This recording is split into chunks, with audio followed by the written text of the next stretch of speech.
왕에서 나팔 소리 중에 올라가시도다.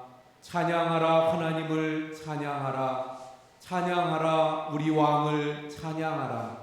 하나님은 온 땅의 왕이심이라. 지혜의 시로 찬양할지어다. 아멘.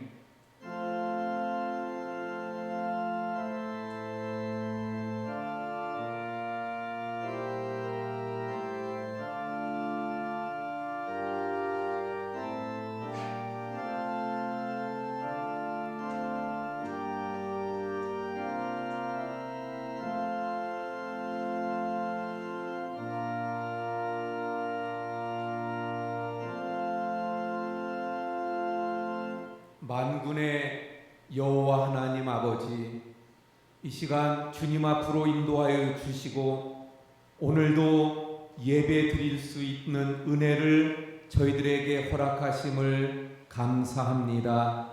찬송과 영광을 올려드립니다. 예배 드리는 저희를 받아주시고 하늘의 신령한 복으로 저희들의 심령을 채워주시며 만족해 해 주시옵소서. 주님 앞에서 새 힘을 얻게 하시고 시온의 대로가 열리는 시간이 되게 해 주시옵소서. 예수 그리스도의 이름으로 기원하옵나이다. 아멘. 우리 자리에 앉으셔서 15장 찬송합니다.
감회의 기도를 하나님 앞에 드리겠습니다.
그러므로 이제 그리스도 예수 안에 있는 자에게는 결코 정죄함이 없나니 이는 그리스도 예수 안에 있는 생명의 성령의 법이 죄와 사망의 법에서 너를 해방하였음이라.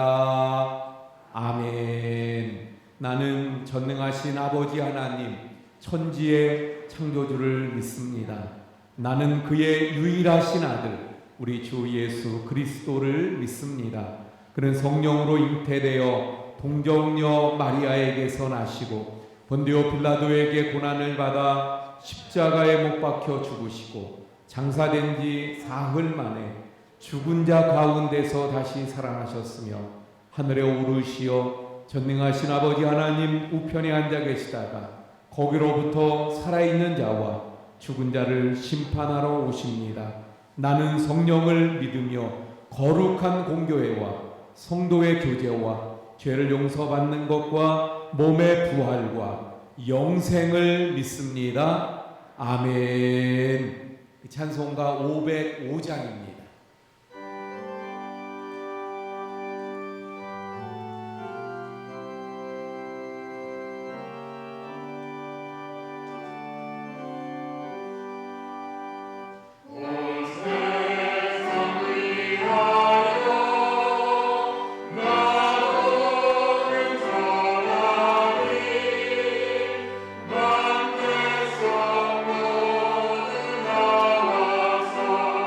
주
위해서 기도해 주시겠습니다.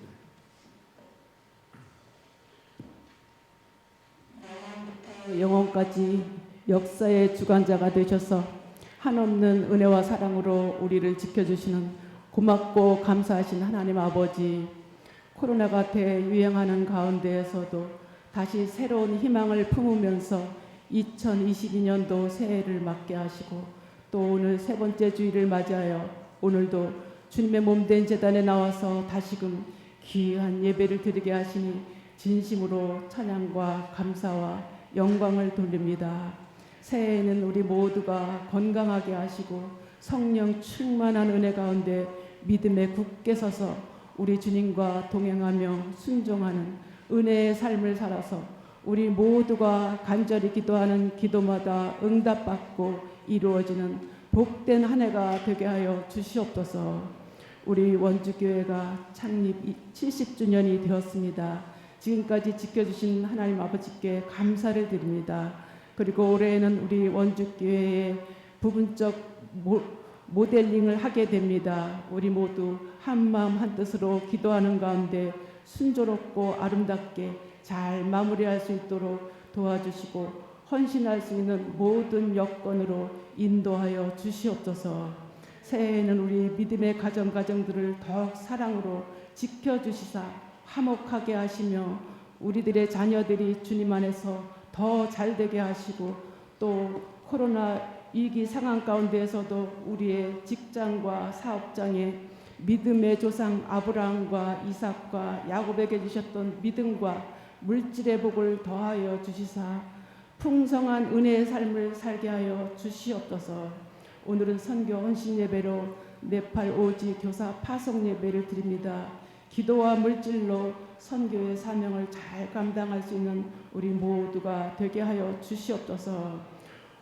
지금도 몸이 아파 고생하시는 모든 성도님들을 불쌍히 여겨주시고 깨끗하게 고쳐주시며 또 친정 아버님 상을 당하여 장례 중에 있는 우리 이준희 집사님 가정을 이루어 하시며 사랑으로 함께하여 주시옵소서.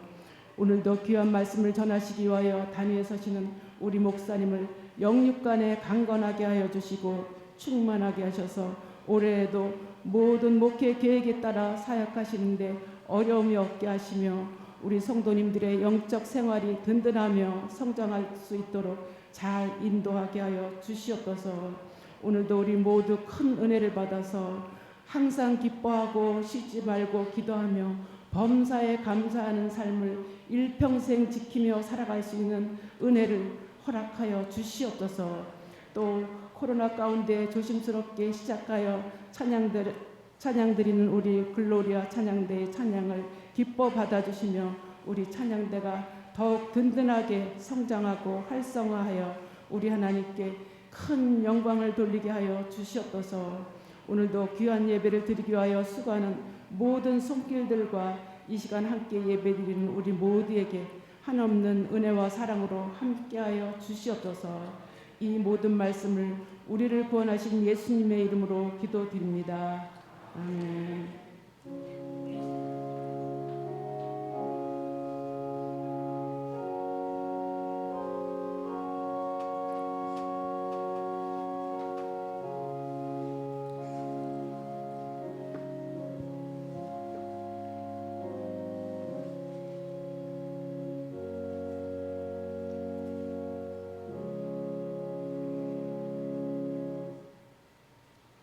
하나님의 말씀 창세기 46장 3절 말씀, 출애굽기 6장에서 6절에서 7절 말씀, 창세기 46장 3절 말씀. 하나님이 이르시되 나는 내 하나님이라 내 아버지 하나님이니 애굽으로 내려가기를 두려워하지 말라. 내가 거기서 너로 큰 민족을 이루게 하리라. 출애굽기 6장 6절에서 7절 말씀. 그러므로 이스라엘 자손에게 말하기를 나는 여호와라. 내가 애굽 사람의 무거운 짐 밑에서 너희를 빼내며 그들의 노역에서 너희를 건지며 팔과 여러 큰 심판들로서 너희를 속량하여 너희를 내 백성으로 삼고 나는 너희 하나님이 되려니 나는 애굽 사람의 무거운 짐 밑에서 너희를 빼낸 너희 하나님 여호와인 줄 너희가 알지라. 아멘.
아멘. 예, 우리가 지난 주에 살펴보았던 말씀, 그리고 한 주간 동안 또 공독하고 통독한 말씀, 이제 요셉이 팔려가게 되고, 그래서 총리에까지 이르게 되는 그때까지의 말씀을 우리가 또 공독하게 되어졌습니다. 이번 주에 읽을 말씀을 한마디로 말한다면 이렇게 말할 수 있을 것 같아요. 입애굽 그리고 출애굽. 예. 물론 출애굽은 그 정의하기 나름에 따라서 가나안 땅에 완전히 정착할 때까지 다 출애굽이라고 말할 수 있을 텐데, 출애굽을 위한 애굽에서의 그 시간들의 대부분이 이번 주 본문에 들어갑니다. 그래서 입애굽과 출애굽으로 말할 수 있는데, 입애굽부터 우리가 먼저 살펴보면 입애굽에 있어서 중요한 인물들, 역할을 감당했던 사람들 하면 첫 번째가 요셉, 그리고 조연과 같은 사람이 유다, 야곱, 이렇게 말할 수 있습니다. 그러면 먼저 왜 하나님께서 애굽에 들어가게 하셨을까? 입애굽, 애굽으로 들어가게 또는 애굽에 내려가게 하셨을까?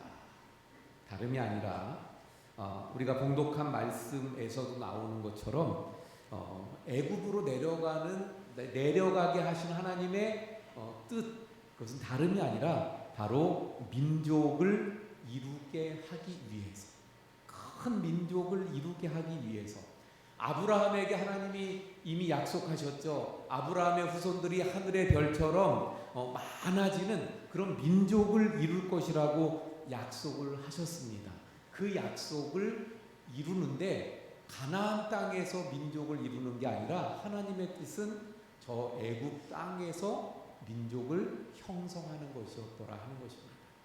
그래서 이제 그 입애굽의 하나님의 역사가 시작되는데, 그게 누굴 통해서라고요? 요셉을 통해서 시작이 됩니다. 이미 말씀드렸던 것처럼 야곱의 가족, 그 가정 안에서 요셉을 특별히, 라헬이 죽고 나서 아버지 야곱이 요셉을 특별히 사랑하는, 편애하는, 이 편애가 문제가 돼서 형제들에 의해서 이 요셉이 애굽의 노예로 팔려가게 되어집니다. 그래서 보디발의 집에서 또 집의 노예로, 그러다가 그만 억울한 누명을 쓰고 또 죄수의 신분으로 감옥 생활을 하게 되어지고, 그런데 그 속에서 꿈을 해석해 주게 되고, 그것으로 인해서 또 바로의 꿈까지 해석해 주게 됩니다.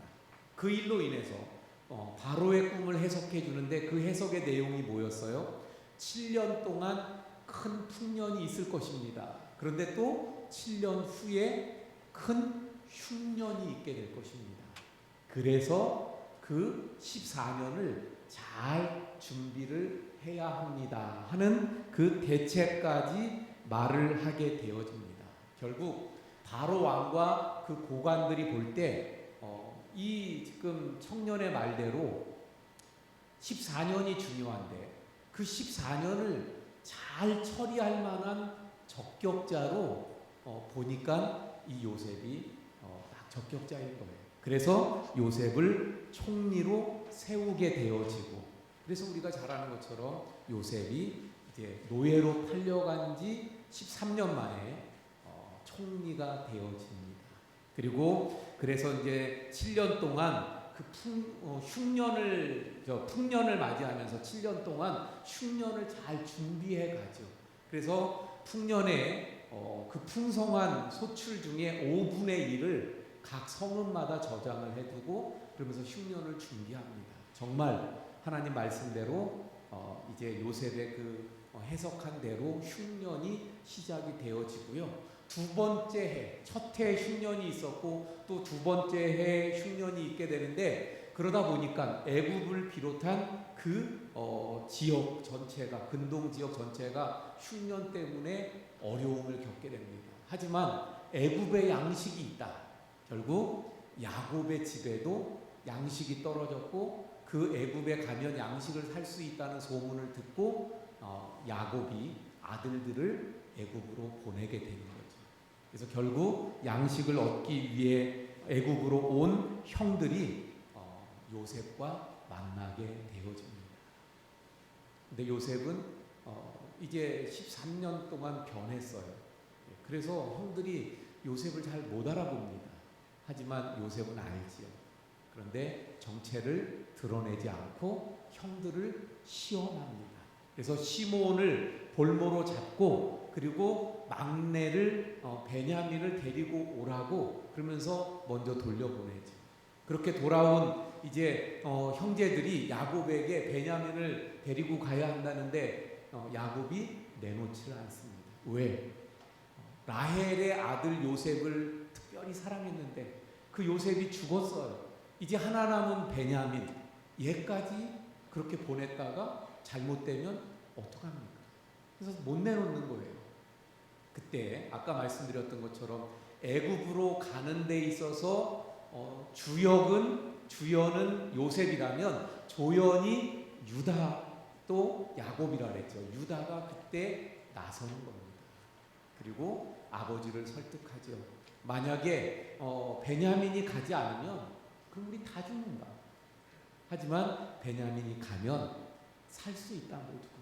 그리고 내가 이 베냐민을 끝까지 지키겠다는 약속을 합니다. 내가 대신 베냐민 대신 죽는 한이 있어도 얘를 지키겠다는 그런 약속. 예. 그래서 결국 야곱의 마음이 움직여지고 그리고는 이제 베냐민을 보내게 되어집니다. 내 자식을 잃으면 잃으리로다. 이런 마음으로 보내서 베냐민까지 포함해 형제들이 요셉 앞에 또 서게 되는데 요셉이 계속 시험을 합니다. 그래서 그 한 시험이 뭐예요? 자기의 은잔을 베냐민 곡식 자루에 넣고 그리고 그것을 찾아내서 훔쳐갔다. 도둑으로 몰고 그래서 베냐민을 종으로 삼겠다는 그런 시험을 하는 거예요. 역시 그때 유다가 나서게 되고 유다가 길게 요셉 앞에서 하는 연설을 요셉이 다 듣게 되어지죠. 근데 그때 유다가 하는 말은 무엇입니까? 결국 베냐민을 대신해서 내가 종이 되겠다는 거예요. 근데 그때 그 유다의 마음에 있는 그 속에 있는 마음들이 뭐냐면 베냐민을 사랑하는 마음 그리고 베냐민을 살리겠다는 다시 말해 요셉을 팔았던 형들인데 이제는 형제를 이렇게 사랑하는 모습을 요셉이 보는 거예요. 그리고 아버지를 걱정해서 베냐민이 안 가면 아버지가 죽는데 그 마음을 요셉이 아는 거예요. 결국 그래서 형의 말을 들으면서 요셉이 정을 억제하지 못하고 울면서 자신이 요셉이라는 것을 밝히게 되어집니다. 그래서 이렇게 형제 상봉이 이루어지게 되죠. 형들은 이제 두려워했습니다. 큰 권력을 가진 총리가 되어 있는 요셉. 근데 그 두려워하는 형들에게 요셉이 뭐라고 이야기합니까? 두려워하지 마세요. 근심하지 마세요. 그러면서 창세기 45장 7절에 보면 이렇게 이야기합니다. 하나님이 큰 구원으로 당신들의 생명을 보존하고 또 당신들의 후손을 세상에 두시려고 나를 당신들보다 먼저 보내셨다. 이렇게 이야기합니다. 그러니까 요셉은 이미 하나님의 뜻을 깨달아 알고 있었던 거예요. 형들이 나를 팔았다는 것에 대한 그 마음의 상처만 가지고 복수심을 가지고 살아가는 게 아니라 왜 내가 이렇게 이 땅에 오게 되어졌는가를 알고 하나님의 크신 계획을 깨달아 알고 그리고 형들에게 지금 이렇게 고백하고 있는 모습을 보게 되어집니다. 자, 그래서 결국 이제 형들에게 아버지 야곱까지 모셔오라는 그러한 말을 하게 되고 야곱이 요셉이 살아있다는 기쁜 소식을 듣게 됐죠. 그런데 또 하나 걱정거리가 생긴 거예요. 그게 뭐냐면 애굽으로 내려오라는 거예요. 근데 야곱은 그 말에 주저합니다. 왜냐하면 옛날에 할아버지 아브라함이 애굽에 내려갔던 적이 있어요, 없어요? 흉년 때 애굽으로 내려갔어요. 그랬다가 어떻게 됐습니까? 큰 어려움을 겪었었습니다. 또 아버지 이삭도 흉년 때 애굽으로 내려가려고 그랬어요. 그런데 하나님이 애굽으로 내려가는 것을 막으셨었죠. 그걸 아는 거예요. 그러니까 애굽은 하나님이 허락하신 땅이 아니다. 그리고 이곳이 바로 하나님이 허락하신 땅 가나안 땅 근데 여길 내가 어떻게 떠나는가? 그래서 두려워하고 주저합니다. 그런데 하나님께서 바로 그때 꿈에 야곱에게 나타나셔서 그래서 해주신 말씀이 아까 우리가 봉독한 46장 3절의 말씀이 됩니다. 한번 볼까요? 하나님이 이르시되 나는 하나님이라 내 아버지의 하나님이니 애굽으로 내려가기를 두려워하지 말라. 내가 거기서 너로 큰 민족을 이루게 하리라. 그래서 내려가지 마라. 내려가는 걸 두려워하지 말아라. 왜냐하면 거기서 큰 민족을 이루겠다. 그리고 이제 우리가 봉독하지 않았지만 이어지는 말씀에는 이렇게 말씀합니다. 4절에 내가 너와 함께 애굽으로 내려가겠고 반드시 너를 인도하여 다시 올라올 것이다. 요셉이 그의 손으로 내 눈을 감기리라. 여기서 지금 하나님께서는 야곱에게 그 계획을 다 알려주시는 거죠. 애굽으로 내려가라. 그리고 거기서 내가 너와 함께 하겠고 큰 민족을 이루고 그리고 다시 돌아오게 하겠다는 그 약속의 말씀을 야곱에게 해주시는 것을 보게 됩니다. 결국 이 하나님의 뜻을 알게 된 야곱이 애굽으로 내려가게 되어집니다. 그리고 애굽에 내려간 야곱의 가족들이 애굽 땅 한가운데 애굽의 사람들과 함께 섞여서 살아가는 것이 아니라 한 변방에 한쪽 저쪽 기퉁이에 고센이라고 하는 땅에 정착을 해서 그들은 목축을 하면서 그렇게 그곳에서 살게 되어집니다. 이것이 하나님의 큰 섭리인 것을 보게 되어져요. 야곱이 하란에서 그 20년 동안 살면서 아이들을 낳고 또 아이들이 거기서 컸지요. 그러면서 아이들이 이 야곱이 하는 일을 함께 하면서 배웠는데 그게 뭐예요? 그게 바로 목축이잖아요. 양을 키우고 염소를 키우고 소를 키우는 이 일들을 했었습니다. 그래서 지금 이제 애굽 땅에 내려와 고센 땅에 머물면서 그 목축 일을 하는 것인데 그 일을 하는 것이 또 어떤 영향을 주게 되어집니까? 애굽 사람들은 목축 일을 하는 사람들을 싫어해요. 멀리해요.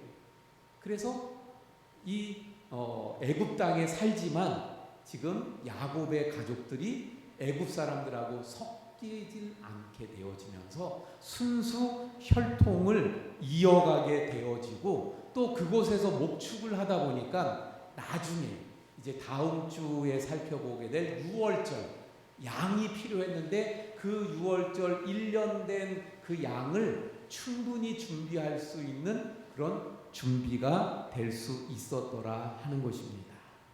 자, 그런데 야곱이 애굽으로 내려갈 때 나이가 130이었어요. 그래서 바로 앞에 섰을 때 나그네 험악한 세월을 130 살았다고 이야기했죠. 그리고 몇 세에 죽습니까? 147세에 죽어요. 다시 말하면 17년을 거기서 살고 결국 죽습니다. 근데 죽기 전에 그가 요셉에게 한 말이 있죠. 창세기 47장 30절에 보면 너는 나를 애굽에서 메어다가 조상의 묘에 장사하라. 나를 메어다가 조상의 묘에 장사하라. 결국 그 조상의 묘가 어디예요? 우리가 살펴보았던 막벨라 굴. 결국 그래서 애굽에서 죽었지만 장사는 어디에서 지내는 거예요? 저 가나안 땅 막벨라 굴. 그래서 거기 먼 길을 통해서 이 야곱의 장례가 아주 성대하게 치러지게 되어집니다. 자, 그런데 중요한 것은 이제 그 야곱의 장례를 마치고 나서 요셉이 54년의 삶을 더 살게 돼요. 요셉은. 그런데 그 남은 54년의 삶은 요셉이 어떻게 살았을까 하는 것입니다. 아버지 장례를 마치고 돌아오는데 형들이 또 두려워해요. 왜냐하면 아버지가 계셔서 원수 갚는 것을 안 했을 수도 있다. 이제 아버지가 돌아가셨으니까 요셉이 그 안갚음을 하면 어떡하나 두려워합니다. 근데 그때 요셉이 또 이야기하죠. 두려워하지 마세요. 내가 이제부터는 형들의 그 아들들, 조카들, 우리 애들 다 내가 교육시키면서 살겠습니다. 이런 이야기를 합니다. 결국 54년 동안, 다시 말하면 먼저 야곱부터 우리가 생각할 수 있어요. 야곱이 130세의 고센 땅에 와서, 그리고 그가 온 이유가 뭐예요? 하나님의 원대한 계획을 알고 왔잖아요. 그러니까 그 원대한 계획이 후손에게 계속 이어져야 되기 때문에 야곱은 거기서 17년을 거하는 동안 그 자손들에게, 손주들에게 계속해서 하나님에 대해서 가르치고 또 교육하는 삶을 살았을 거예요. 그 뒤를 이어서 요셉이 54년의 삶을 어떻게 해요? 계속 또 그렇게 교육하면서 살았을 것입니다. 그랬기 때문에 400년이 지난 출애굽기의 말씀 속에서 여전히 그들은 400년이 지났지만 아브라함의 후손들은 어떻게 했어요?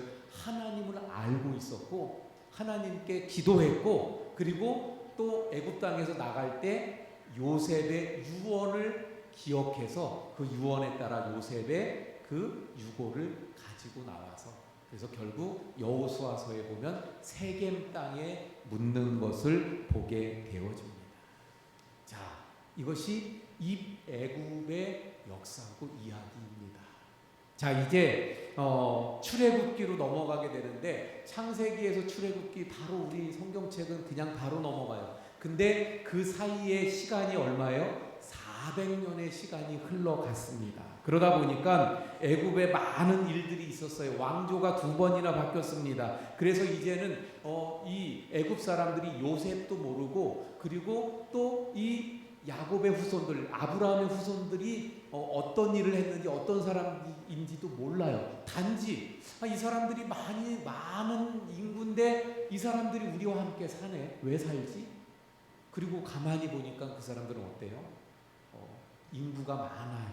하나님 말씀대로 이제 이 아브라함의 후손들을 복주셔서 생육하고 번성하게 하심으로 말미암아 들어올 때, 고센 땅에 들어올 때 70명이었는데 이제 출애굽기 400년 후에 보니까 몇 명이 됐어요? 장정만 60만 명이 되는 그런 큰 민족을 형성하게 되어졌어요. 그러다 보니까, 그리고도 막 생육하고 번성해요. 막 인구가 늘어나요. 그러다 보니까 애굽 사람들이 이들을 두려워하기 시작합니다. 그래서 어떤 정책을 펼치나요? 그 산파들을 통해서 산의 아이가 태어나면 죽이라는 거예요. 근데 그들이 하나님을 두려워함으로 실패합니다. 그러니까 그 다음에는 나일강의 아이들을, 그 아들들을 던져버리라는 거예요. 그리고 그 히브리 사람들을 전체를 다 노예로 삼는 이런 정책을 하게 됩니다. 그때 태어난 사람이 누구예요? 모세. 그래서 그도 아들이었기 때문에 갈대 상자에 넣어져서 나일강에 버려지게 되죠. 그런데 하나님 은혜 가운데 바로의 공주가 모세를 건지고, 그래서 그가 아들로, 양아들로 키우게 되어집니다. 그런데 그 공주가 아기를 키워야 되는데 젖을 줘야 되잖아요. 그래서 유모를 데려오는데 그게 누구예요? 친엄마 요괴. 그래서 친엄마의 젖을 먹으면서 유모로 친엄마를 통해서 또 자라면서, 그러면서 신앙의 교육을 역시 받게 되고, 또 양엄마 공주 밑에서 아들로 크니까 왕자 교육까지도 받게 되어집니다. 그러면서 40살의 나이가 되어졌는데 그때 동족을 위한다고 하다가 그만 어떻게 됐어요? 살인자가 되어져서 미디안 광야로 도망을 갑니다. 그리고 또 40년의 시간이 흘러가요. 80살의 노인이 된 이 모세. 그런데 어느 날 하나님이 그에게 찾아오셨죠. 그러니까 모세 입장에서는 40세 때 정도면은 내가 자신만만할 때, 자신감이 넘치고 또 자신의 능력이 대단하다고 생각하고 동족을 그래서 내가 구원해야 된다는 생각이 클 때였는데, 지금 80살의 나이에는 이 광야 미디안에서 양만 치면서 40년을 지내다 보니까 이제 그런 자신감이 떨어졌어요. 무능력해졌어요. 근데 하나님이 부르셨어요. 그래서 그때 모세는 하나님 앞에 뭐라고 이야기합니까? 내가 누구이기에 내가 누구이기에 이스라엘에게 가고, 내가 누구이기에 바로에게 가고, 내가 누구이기에 이스라엘 백성들을 애굽에서 인도합니까? 나는 말을 잘 못하는 사람입니다. 보낼 만한 사람을 보내세요. 이러면서 하나님의 보내심을 처음엔 거절하지. 그런데 이것이 불순종이라고만 볼 수가 없는 거예요. 다시 말하면 모세가 지금 자신의 나약함을 깨달았다는 거죠. 그래서 하나님 앞에 나는 아무것도 아닙니다. 나는 할 수가 없는 존재. 그런데 하나님은 그런 사람을 사용하시는 거죠. 그래서 그 후에 보면 모세는 늘 자신의 부족함을 알기에 늘 어떤 문제만 생기면 어떻게 해요? 하나님 앞에 엎드리는, 하나님 앞에 늘 엎드리고 하나님만 의지하는 그런 지도자가 될 수 있었던 것을 봅니다.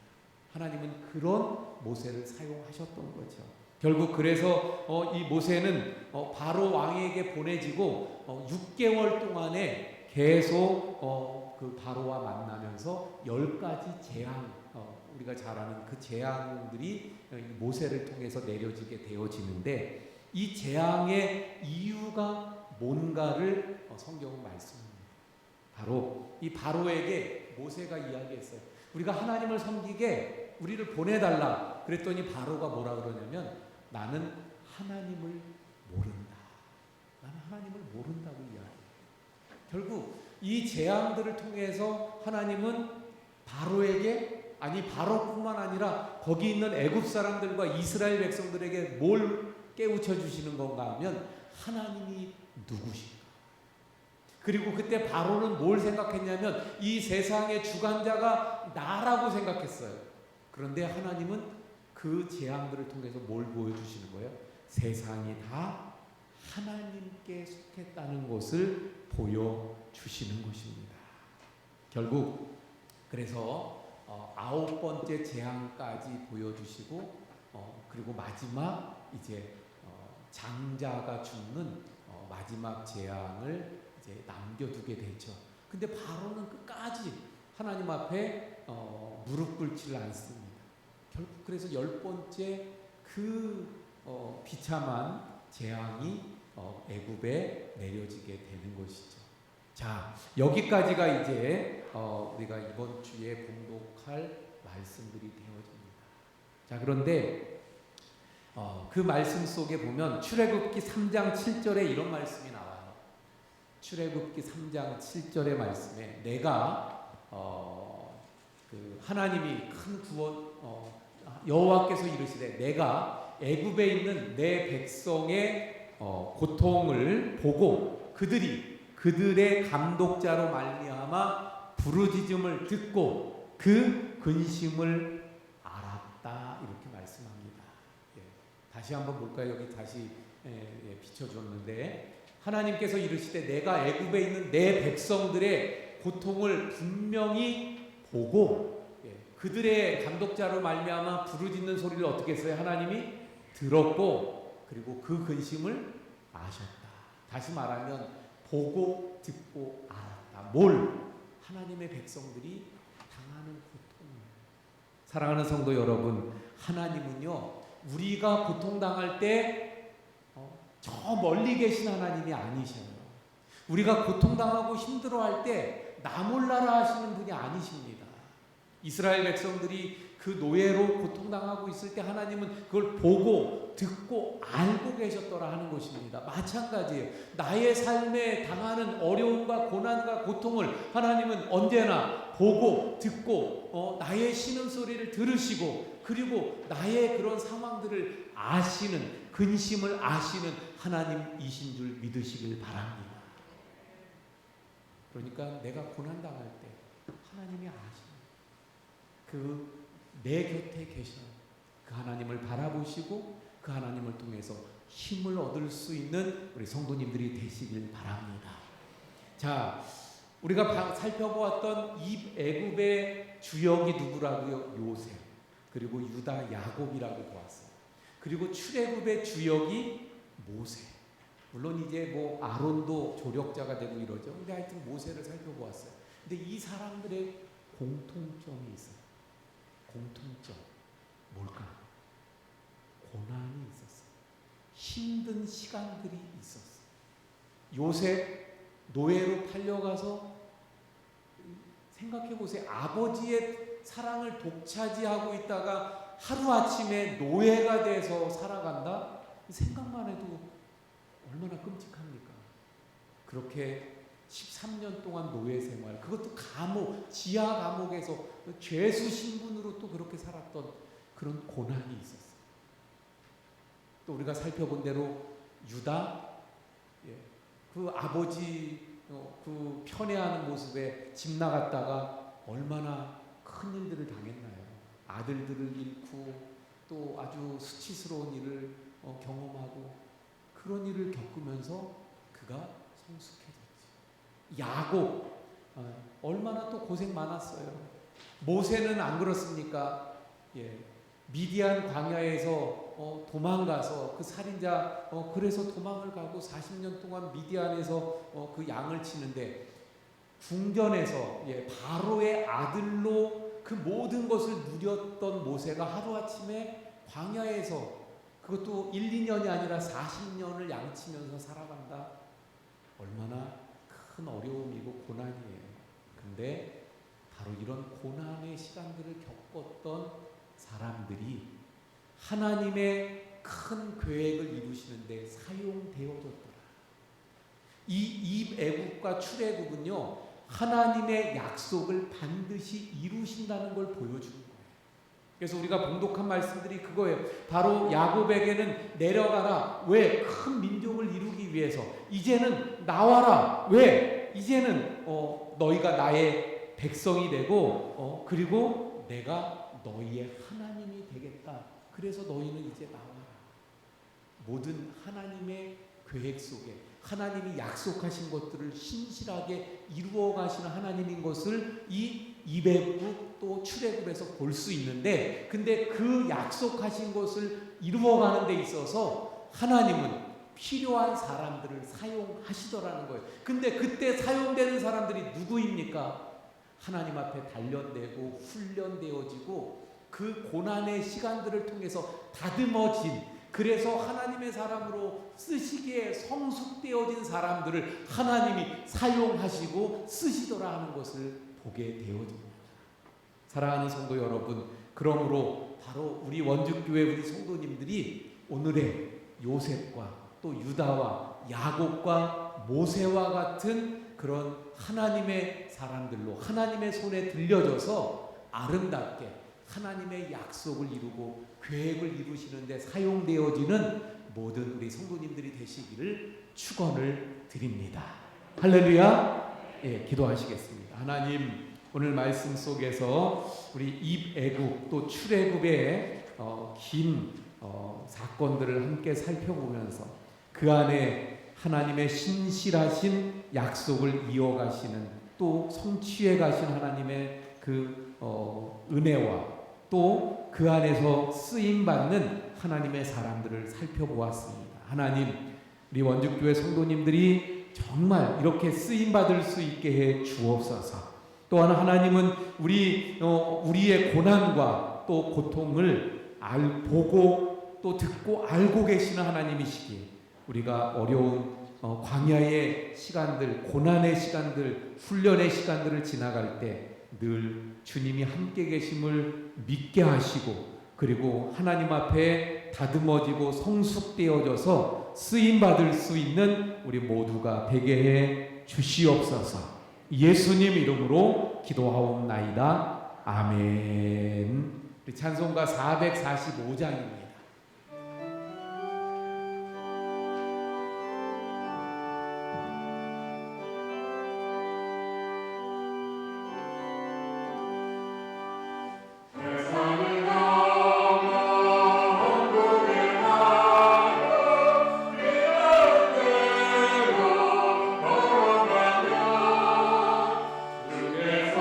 항상 지키시기로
우리의 삶을 보시고 또 우리의 기도와 신음을 들으시고 또 우리의 아픔을 아시는 하나님, 그러므로 그 은혜를 늘 체험하며 이 시간도 주님 앞에 나올 때 귀한 예물을 정성으로 주님 앞에 드립니다.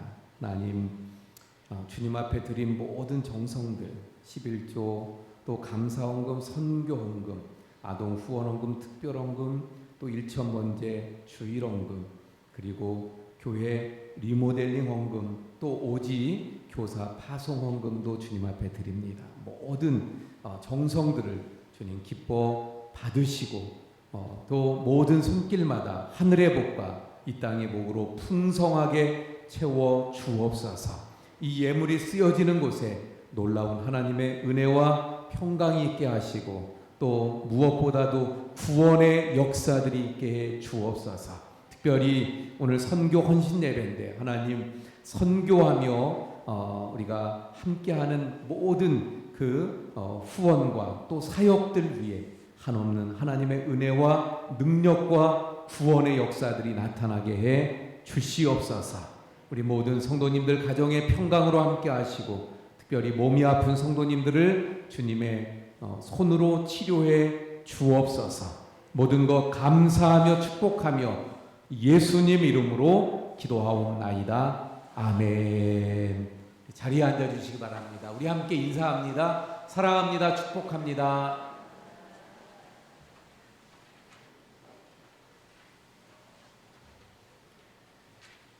교회 소식 전해드리도록 하겠습니다. 오늘은 우리가 선교 헌신 예배로 드리고 다음 주는 졸업 예배로 드리도록 하겠습니다.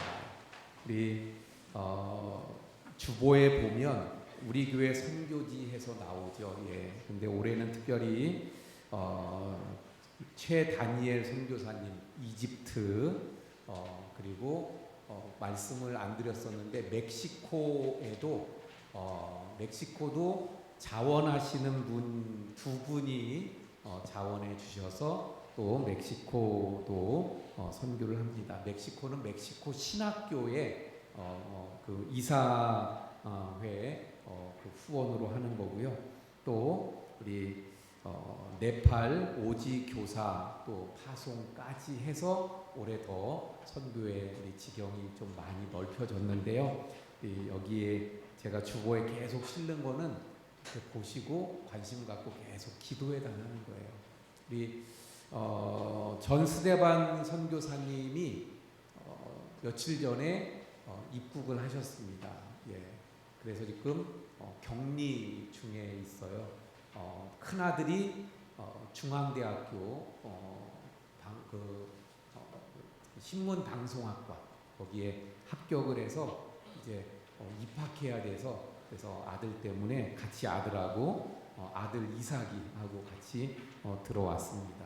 우리 선교사님들 위해서 또 많이 기도해 주시기 부탁을 드리고요. 우리 네팔 오지 교사는 이제 그 선생님이 선정이 되면 그러면 사진을 보내온다 그랬는데 그래서 사진을 좀 보여드리면 좋겠다 했는데 아직 사진이 안 와서 그래서 못 보여드리고 전에 했던 영상을 또 볼까 그랬는데 이 오지 교사 파송에 대한 거 봤기 때문에 그냥 넘어가도록 하겠습니다. 우리 헌신하시는 모든 분들께 감사드리고요. 올해도 선교에 항상 동참해 주시길 부탁을 드립니다.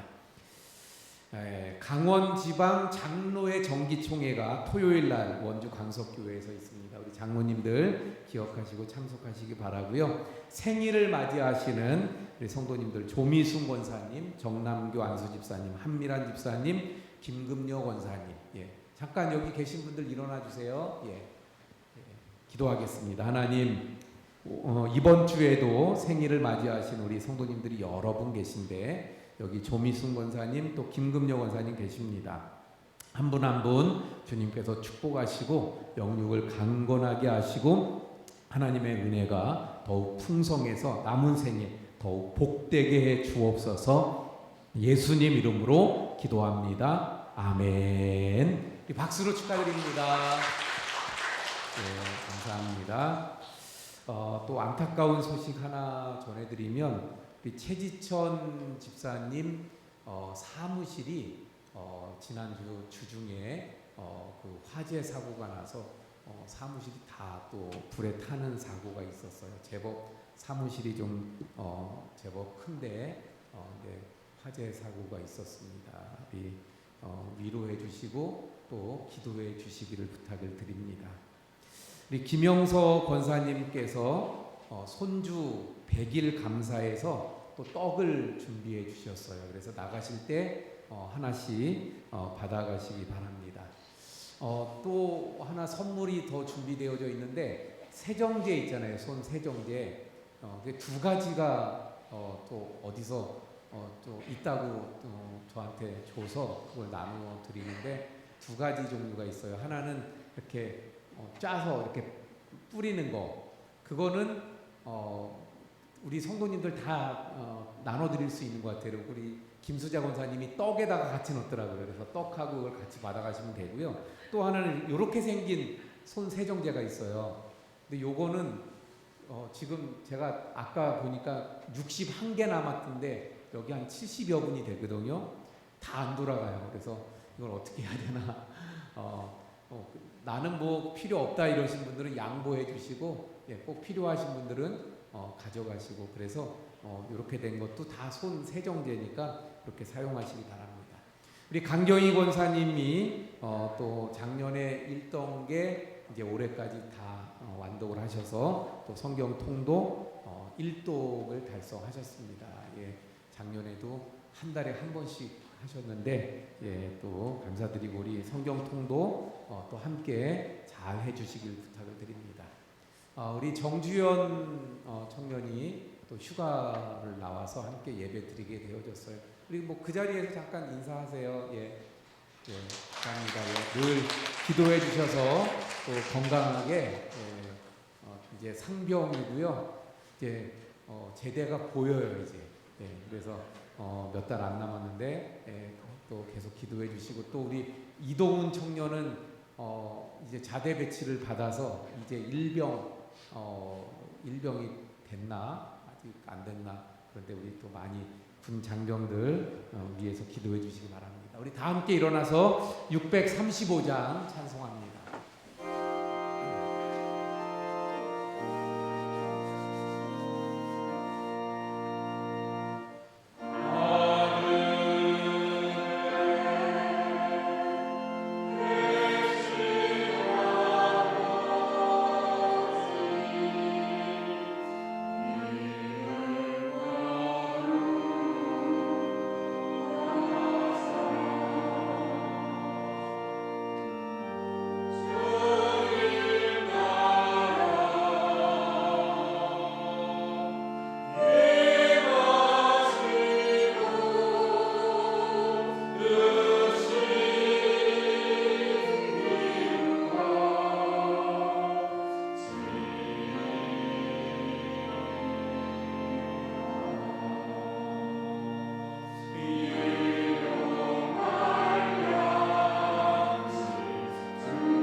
이제는 우리 주 예수 그리스도의 은혜와 그 약속을 반드시 이루시는 아버지 하나님의 극진하신 사랑하심과 성령님의 감화감동 위로 교통하심의 역사가 요셉과 유다와 야곱과 모세처럼 하나님 앞에 쓰임 받기 원하는 우리 모든 성도님들 머리 위에와 가정과 생업과 교회와 나라 위에 지금부터 영원까지 함께 하시기를 간절히 축원하옵나이다. 아멘.